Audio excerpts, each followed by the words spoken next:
How to draft a basic bodice block pattern. First, you have to draw a horizontal line at the top, then mark your neck width measurement and shoulder measurement on this same line. So I'll start with my neck width and shoulder measurement. As you can see me do, so this is the shoulder measurement. Then I'll move on to my neck width measurement. The next measurement is going to be my neck depth measurement. Then I'm going to curve my neck line by connecting my neck width and my neck depth measurement. So I'm just going to connect the two like I am doing. Then the next is slant my shoulder measurement by half. So I'm just going to go down by half. Then I'll connect the slanted shoulder to my neck width measurement with my ruler.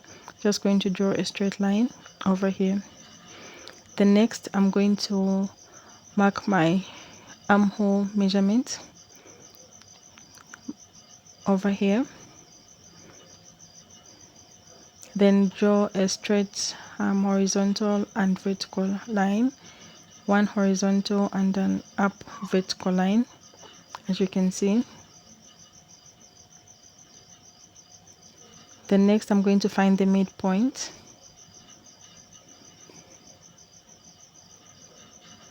Then on the midpoint I'm going to go in by half an inch.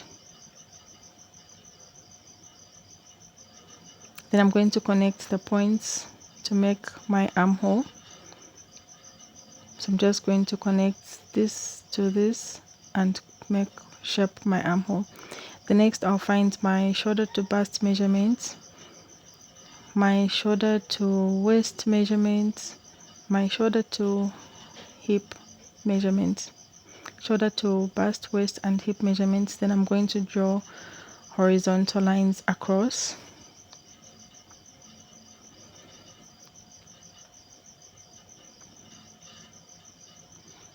Then next I'm going to find my bust circumference, divide by 4, my waist circumference, divide by 4, my hip circumference, divide by 4.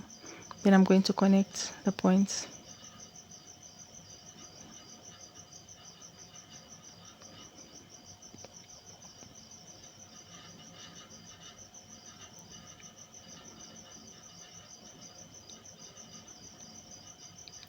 So finally I'm just going to cut this out.